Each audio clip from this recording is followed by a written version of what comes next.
नमस्कार दोस्तों, मैं अविराज ब्राइट एजुकेशन चैनल पर एक बार फिर से आपका स्वागत करता हूं। आज मैं फिर से मल्टीपल चॉइस क्वेश्चन के आज 8वें दिन आप लोगों के लिए मोस्ट इम्पॉर्टेंट क्वेश्चंस लेकर के आया हूं। हर बार की तरह से जैसा कि आप लोग चाहते हैं कि ट्रिपल सी आसानी से निकाल सकें, तो बस मल्टीपल चॉइस क्वेश्चंस जितने भी आपको MCQ नाम से जितनी भी वीडियो प्रोवाइड की गई है, जितने भी लेक्चर दिए गए हैं, उन सबको आप अच्छे से पढ़ लेंगे। एक बार नहीं, 2 बार नहीं, 3 बार देख लेंगे उस वीडियो को और आप अच्छे से एग्ज़ाम को क्लियर कर पाएंगे। ठीक है दोस्तों, तो चलिए, जो लोग भी चैनल को लाइक और सब्सक्राइब नहीं किए हैं, साथ में सब्सक्राइब और लाइक भी कर दीजिएगा और साथ में बेल आइकन की घंटी को भी प्रेस कर दीजिएगा ताकि मेरी नेक्स्ट वीडियो की नोटिफिकेशन भी आप तक आसानी से पहुंच सके। चैनल का नाम है brighteducation.in। चलिए शुरू करते हैं बिना समय गंवाए आज का ये सेशन। आप लोग देख लीजिए, आप लोगों के लिए very very most important questions लेकर के आया हूं। आज का पहला क्वेश्चन है, निम्नलिखित में से कानूनी तौर पर हैकिंग करने वाले लोगों को क्या कहा जाता है? कानूनी तौर पर हैकिंग जो की जाती है, मतलब मंजूरी मिल गई हो कानून की, ठीक है, तो ऐसे हैकर को क्या कहते हैं? यानी कि लीगल हैकर। तो एथिकल हैकर कहते हैं, नॉन एथिकल हैकर कहते हैं, साइबर हैकर कहते हैं, या कंप्यूटर हैकर कहते हैं? क्या कहते हैं? तो एथिकल हैकर जो है वो कानूनी तौर पर होते हैं। ठीक है, चलिए अब नेक्स्ट, निम्नलिखित में से सबसे शक्तिशाली कंप्यूटर कौन सा है? सबसे ज्यादा शक्तिशाली, micro computer, super computer, main frame computer, mini computer? सबसे ज्यादा शक्तिशाली अगर पूछेगा तो सुपर कंप्यूटर। ठीक है दोस्तों, सबसे ज्यादा शक्तिशाली। चलिए अब नेक्स्ट, थोड़ा टाइम लगता है मेरे वीडियो में, लेकिन अच्छे से बच्चों को समझ में आए, मैं यही कोशिश करता हूं, और वो ट्रिपल सी यहाँ से निकाल के जाएं, पास करके मेरा भी नाम करें, अपना भी नाम करें और अच्छे से अच्छे जॉब पर जाएं। चलिए देखते हैं अगला क्वेश्चन क्या कहता है। निम्नलिखित में से OLX किस पर आधारित है? B2B, B2C, C2C या A2B? तो OLX किस पर आधारित है? तो C2C पर। ठीक है, C2C, कस्टमर टू कस्टमर। ठीक है, मैंने आपको इसका फुल फॉर्म भी बता रखा है। चलिए अब नेक्स्ट, निम्नलिखित में से USSD में किसका प्रयोग किया जाता है? USSD में, ठीक है, तो ये एक डाटा सर्विस है। ठीक है, तो OTP यानी कि वन टाइम पासवर्ड के जरिए, M पिन के जरिए, ईमेल के जरिए, या नन ऑफ दीज, इनमें से कोई नहीं। USSD में किसका प्रयोग किया जाता है? तो M पिन का यूज USSD में किया जाता है। ठीक है दोस्तों, चलिए अब नेक्स्ट, निम्नलिखित में से किसका उपयोग गणना करने के लिए किया जाता है? गणना मतलब काउंटिंग, मैथमेटिकल से रिलेटेड, आप लोगों को मैंने पहले ही बता रखा है। Libre Office Impress, Libre Office Writer, Libre Office Calc, none of these, इनमें से कोई नहीं। तो कैलकुलेशन की जहां तक बात आती है, जो भी फार्मूलाज आते हैं वो सब कैल्क में आते हैं, आप लोगों को कई बार बता चुके हैं भैया। ठीक है, चलिए अब नेक्स्ट, निम्नलिखित में से कंप्यूटर ACB के आविष्कारक कौन है? ACB के आविष्कारक, John Vincent Atanasoff, Clifford Berry, Charles Babbage, या जॉन विंच एटनशॉफ या क्लिफोर्ड बेरी? दोनों। बताइए क्या हो जाएगा राइट आंसर? ABC के आविष्कारक जो है वो दोनों है। ठीक है दोस्तों, दोनों के दोनों, यानी कि A और B बोथ। चलिए अब नेक्स्ट, निम्नलिखित में से किस एरर की जांच कंपाइलर कर सकता है? बताइए, कंपाइलर किस एरर की जांच कर सकता है? सिंटैक्स एरर की, लॉजिकल एरर की, सिमेट्रिकल एरर की, या नन ऑफ दीज, इनमें से कोई नहीं? देखिए, मैं कुछ क्वेश्चन में जहां नहीं होता है उसको नहीं मैं छोड़ देता हूं और हाँ समझ करके उसका आंसर बताता हूं, लेकिन जो भी लगाया रहता हूं वो ऑप्शन एकदम सही रहता है, तो उसमें आप लोगों को चिंता करने की कोई जरूरत नहीं है। बताइए इसका क्या राइट आंसर होगा? किसकी जांच कंपाइलर कर सकता है? तो सिंटैक्स एरर की। ठीक है दोस्तों, चलिए अब नेक्स्ट, निम्नलिखित में से भारत में यूएसएसडी कब लॉन्च किया गया था? USSD unstructured supplementary data. ठीक है, कब लॉन्च किया गया था? जनवरी 2012, नवंबर 2012, सितंबर 2012 या दिसंबर 2012? तो कब किया गया था भाई?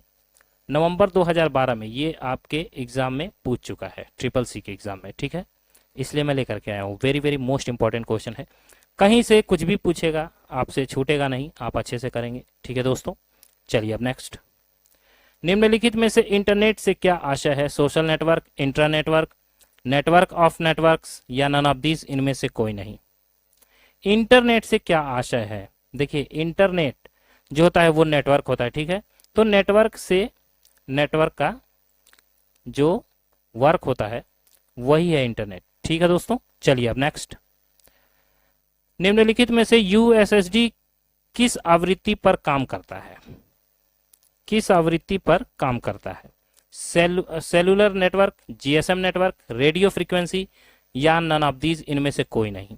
तो यूएसएसडी जो आवृत्ति पर काम करता है, जिस मतलब स्ट्रक्चर पे, उसे जीएसएम नेटवर्क कहते हैं। ठीक है दोस्तों, इसी नेटवर्क पे यूएसएसडी काम करता है। ठीक है, चलिए दोस्तों अब नेक्स्ट। निम्नलिखित में से कौन सा प्लेन 2D रूपांतरण के लिए प्रयोग किया जाता है? 0 dimensional plane, 1 dimensional plane, 2 dimensional plane या नन ऑफ दीज, इनमें से कोई नहीं। 2D के लिए कह रहा है, तो आप लोगों को मालूम होना चाहिए कि अगर जहां 2D कह देगा तो 2 डायमेंशनल। ठीक है दोस्तों, इसलिए क्या हो जाएगा राइट आंसर? 2 dimensional plane. ठीक है, चलिए अब नेक्स्ट। निम्नलिखित में से प्रोसेसर यूज करते समय डाटा और प्रोग्राम कहाँ स्टोर होते हैं? अब बताइए, प्रोसेसर यूज करते हैं आप, ठीक है, तो उस समय जो है आपके जो डाटा और प्रोग्राम होते हैं वो कहाँ पर स्टोर रहते हैं, वो पूछ रहा है। Main memory, disk memory, programming memory या नन ऑफ दीज, इनमें से कोई नहीं। तो क्या हो जाएगा राइट आंसर? मेन मेमोरी में। ठीक है दोस्तों, मेन मेमोरी में जो है उसका प्रोग्राम और डाटा रहता है। चलिए अब नेक्स्ट। निम्नलिखित में से नेटवर्किंग में किस हार्डवेयर या भौतिक पते को लोकप्रिय रूप से जाना जाता है? मैक एड्रेस को, कंप्यूटर एड्रेस को, टीसीपी एड्रेस को या नन ऑफ दीज, इनमें से कोई नहीं। लोकप्रिय रूप से कौन से नेटवर्किंग को जाना जाता है? हार्डवेयर या भौतिक, चाहे जैसे कहें उस रूप में। तो क्या हो जाएगा right answer? Option A, MAC address को। ठीक है दोस्तों, चलिए अब नेक्स्ट, अच्छे से समझते हुए करना है। चलिए, निम्नलिखित में से कौन सा network protocol link state routing प्रदान करता है? कौन सा प्रोटोकॉल जो है उसका लिंक स्टेट रूटिंग प्रदान करता है? ठीक है, तो क्या हो जाएगा राइट आंसर? एनआईएसपी, रिप, एनसीपी या नन ऑफ दीज, इनमें से कोई नहीं। तो जो network protocol link state routing प्रदान करता है वो एनआईएसपी है। ठीक है दोस्तों, अच्छे से देख लीजिए। चलिए अब नेक्स्ट। निम्नलिखित में से दो अलग अलग लैन, लोकल एरिया नेटवर्क, को आप आपस में किसके माध्यम से जोड़ा जा सकता है? जो लैन है वो अलग अलग अगर है तो उसको आपस में जोड़ने के लिए किसका उपयोग करते हैं? ब्रिजेस का, हब का, टनल का या नन ऑफ दीज, इनमें से कोई नहीं। तो ब्रिजेस का यूज करते हैं। ठीक है, उसे ब्रिजेस कहते हैं जो कई सारे लाइनों को जोड़ने का काम करता है। चलिए अब नेक्स्ट। हब कंप्यूटर में होता है। ठीक है, निम्नलिखित में से हैंड आउट मास्टर में फुटर क्षेत्र कहां पर दिखाई देता है? Top of the page, centre of the page, bottom of the page या नन ऑफ दीज, इनमें से कोई नहीं। नीचे, बीच में या ऊपर, कहां दिखाई देता है? फुटर का जो क्षेत्र है वो है बॉटम ऑफ द पेज, यानी कि नीचे। ठीक है, पेज के नीचे। चलिए दोस्तों अब नेक्स्ट। निम्नलिखित में से कौन सी इकाई उपयोगकर्ता डाटा को मशीन पठनीय रूप से परिवर्तन करता है? आउटपुट यूनिट करता है, आउटपुट यूनिट करता है, कंट्रोल यूनिट करता है या नन ऑफ दीज, इनमें से कोई नहीं। कौन इफेक्ट करता है भाई? तो इनपुट यूनिट करता है इफेक्ट। ठीक है, option B is the right answer. चलिए अब नेक्स्ट। निम्नलिखित में से लिब्रे ऑफिस इंप्रेस व्यू जो केवल टेक्स्ट प्रदर्शित करता है। नोट पेज व्यू में, आउटलाइन व्यू में, स्लाइड व्यू में या नन ऑफ दीज इनमें से कोई नहीं। तो आउटलाइन व्यू में, ठीक है दोस्तों, टेक्स्ट प्रदर्शित करता है। चलिए अब नेक्स्ट, निम्नलिखित में से IPv6 में एक आईपी एड्रेस का आकार कितने बाइट का होता है? 32 बाइट, 64 बाइट, 128 बाइट्स या नन ऑफ दीज इनमें से कोई नहीं। तो कितने बाइट्स का होता है दोस्तों? 128 बाइट्स का मैंने बताया था कि आपका IPv6 होता है, ठीक है दोस्तों। चलिए अब नेक्स्ट, निम्नलिखित में से लिब्रे ऑफिस में पावर पॉइंट को किस नाम से जाना जाता है? Very very most important question, बहुत से बच्चे नहीं जानते होंगे। लिब्रे ऑफिस में पावर पॉइंट को किस नाम से जाना जाता है? Impress, Writer, Calc, none of these इनमें से कोई नहीं। तो इम्प्रेस, ठीक है दोस्तों, इम्प्रेस नाम से जाना जाता है पावर पॉइंट को। चलिए अब नेक्स्ट, निम्नलिखित में से लिब्रे ऑफिस राइटर का डिफॉल्ट हाईलाइट कलर कौन सा है? Yellow, blue, red, green. खोलते ही जो कलर दिखाई देता है वो कौन सा है राइटर का? तो येलो, ठीक है दोस्तों, very very most important question है। चलिए नेक्स्ट, निम्नलिखित में से लिब्रे ऑफिस राइटर के स्टेटस बार में कौन सा मौजूद नहीं होता है? देखिए स्टेटस बार में पूछ रहा है, नहीं मौजूद होता है। लिब्रे ऑफिस किस में? राइटर में। Total word, computer name, presenting page number या नन ऑफ दीज इनमें से कोई नहीं। तो कंप्यूटर का नाम यही जो है राइटर में नहीं होता है, बाकी सब मौजूद होते हैं उसके स्टेटस बार में। चलिए अब नेक्स्ट, ग्राफिकल यूजर वातावरण में कौन सी डिवाइस को स्टैंडर्ड पॉइंटिंग डिवाइस के रूप में इस्तेमाल करते हैं? रिमोट, कीबोर्ड, माउस या नन ऑफ दीज। देखिए मैंने आपको बताया था पॉइंटिंग डिवाइस जहां भी आए आंख बंद करके माउस लगा दीजिए, ठीक है दोस्तों, बाकी का ताम झाम आपको पढ़ने की जरूरत ही नहीं है, अगर माउस दिया है तब। चलिए अब नेक्स्ट, निम्नलिखित में से ब्लॉकचेन टेक्नोलॉजी में ब्लॉक किस क्रम में जुड़े हुए होते हैं? ब्लॉकचेन टेक्नोलॉजी में जो ब्लॉक है वो किस क्रम में जुड़े होते हैं? बैकवर्ड टू प्रीवियस ब्लॉक में, रैंडमली ऑर्डर में, सीक्वेंशियल ऑर्डर में, पैरेलल ऑर्डर में। किस ऑर्डर में जुड़े होते हैं भाई?